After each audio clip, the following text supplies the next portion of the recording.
And I want to start by extending my sincere condolences and sympathies once again to all of those Australians and their families who've lost loved ones during the course of these devastating bushfires. 23 confirmed deaths to date, and we are facing another extremely difficult next 24 hours. This is taking a very heavy toll, with more than 1,500 homes already lost throughout the course of this fire season, which has been running since September of this year. From those first fires that I visited up in Canungra all those months through to most recently now. So our condolences to those who continue to suffer, and many of those who are left in absolutely disastrous situations as we speak. I also want to acknowledge the outstanding work that is being done by all of those who've been turning out and responding to these natural disasters, not just in the states currently impacted most dreadfully, in New South Wales and Victoria today, but also up in Queensland, across in Western Australia, down in Tasmania, even today, South Australia. This has been touching the entire country. The responses that have been led by our states has been extraordinary, and I want to commend all of the state premiers for their very close engagement with the Commonwealth, and particularly the premiers I want to thank for the close liaison they've had with me personally as we've been addressing the many issues that they are attending to as they lead those responses in each of their respective states. I also want to thank the various fire commissioners who've been working closely together, and particularly working closely together with Rob Cameron from the EMA, coordinating the responses across all the states and all the territories. They have been providing a constant stream of advice, not just now during the course of these fires, but as they do each and every day, 365 days a year, which is their job, to continually provide that advice both on preparations and planning, and of course now when we're in the very heat of the fire season itself. A state of disaster was declared and commenced yesterday in Victoria, and as well as there being a state of emergency declared in New South Wales, with very serious fires in South Australia, with further confirmed loss of life there just this morning, and as well as in Tasmania, there being serious fires there. Fires have also been in WA and of course in Queensland, where they continue to burn. In recent times, and particularly over the course of the balance of this week, we have seen this disaster escalate to an entirely new level. This length of season is, of course, in many senses unprecedented, but the ferocity and the absence of dousing rains that would normally bring a season like this under greater control is nowhere in sight. And so that means a much longer season is planned for. When I was in Victoria yesterday, one of the key points that was made to me, that the most difficult part of their season is typically usually ahead of them at this point, going through February. And so there is still a very long way to go.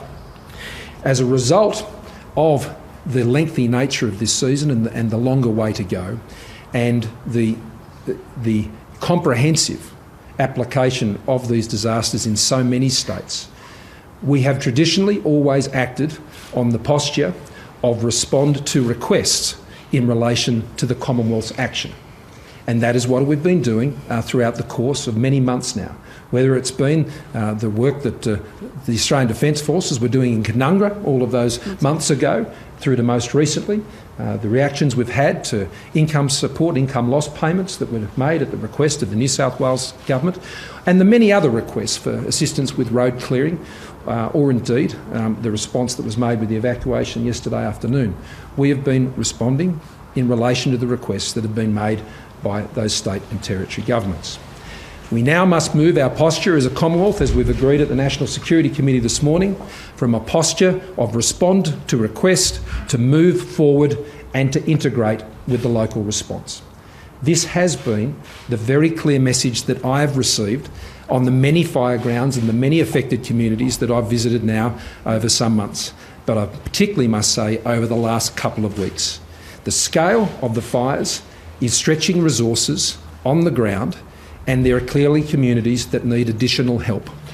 And in response to that, we must move forward first as a Commonwealth, particularly with the work of our Defence Forces, and then integrate with the local operations that are in place in those local communities.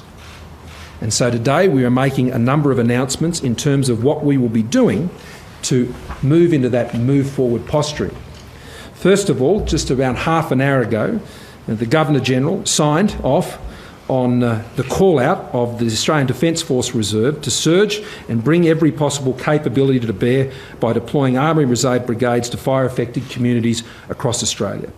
I want to stress that the Australian Defence Forces have already been out there, as you saw in great measure yesterday in particular, through the evacuation work that you've seen through the work of the Chills. But I would say, as I've seen in many places, whether it has been on search and rescue, whether it's been surveilling the fire front and providing the planning and coordination information, whether it's been providing catering and accommodation support, clearing roads, our Defence Forces have been out there for many, many months. And what this means is we will be deploying those more on a move-forward basis and taking on these additional reserves which are being called out as a result of the decision we've taken and authorised by the Governor-General today. A two-star Emergency ADF National Support Coordinator, Major General Justin Elwood, will have national authority over the ADF Joint Task Forces in each of the affected states, working in cooperation to support state emergency authorities.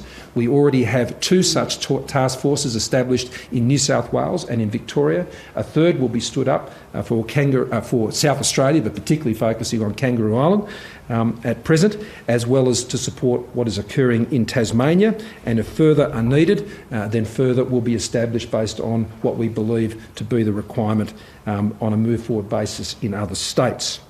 The priority of this deployment is to assist ensuring the safety of life, to support the evacuation of affected people, particularly in isolated communities, and provide assistance to isolated communities and support state-managed evacuation centres. It is to move in and to move forward, particularly in areas that have been devastated by fire, to support the immediate response needs there and the recovery effort that will also follow. The ADF surge includes the deployment of up to 3,000 designated ADF reserve forces, and I will ask both MINDEF and the CDF to go into the details of where they will be placed. Secondly, the HMAS Adelaide, the Navy's largest amphibious ship, has been readied to join the HMS Chills and the MV Sycamore in supporting evacuation of citizens from fire-affected areas along our coastline.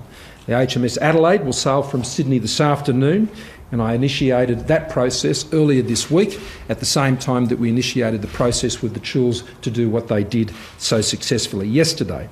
They will sail this afternoon. They will be located offshore from the fire-affected areas from tomorrow afternoon. The Adelaide is fully equipped, and I should say down in the border area between New South Wales and Victoria.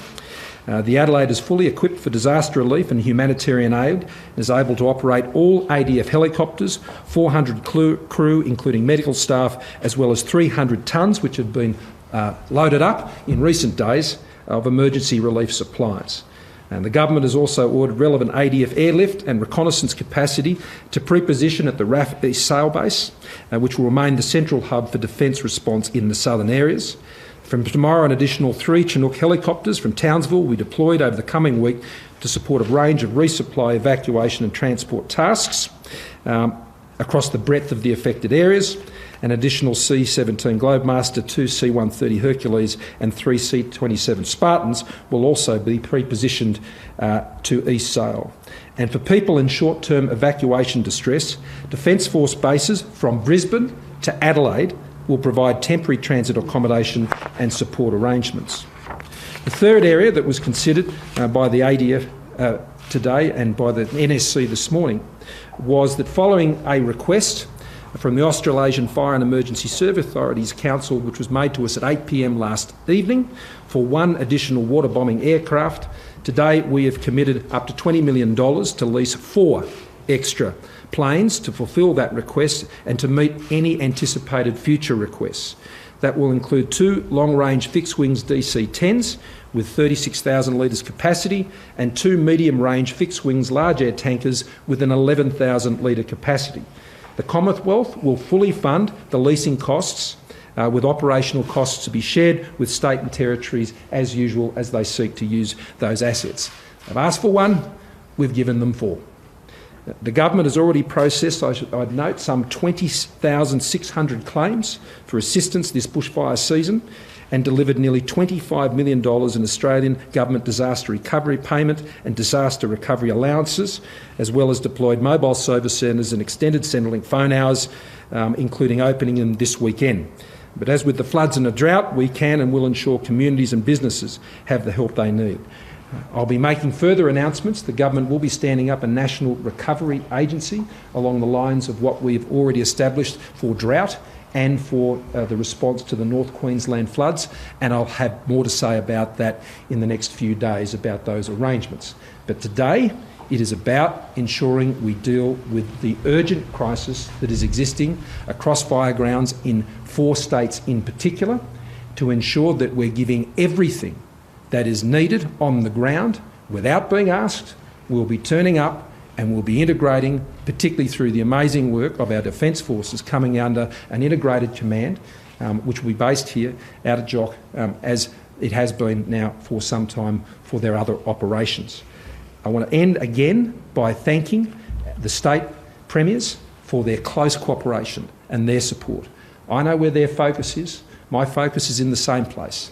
We are communicating regularly and constantly, and the fire chiefs and the other emergency services leaders are doing an outstanding job. But today, it's about keeping safe, putting yourself in a position of safety wherever you can, following the instructions that are being provided to you, being patient and being understanding of the difficult situation that the country finds itself in responding at this time, given the absolutely comprehensive nature of this fire disaster, and to know that each and every hour of each and every day, governments at both state and federal levels, as well as a local level, are working hand in hand to ensure we can deliver the support and the resource that is needed to alleviate your very difficult situation.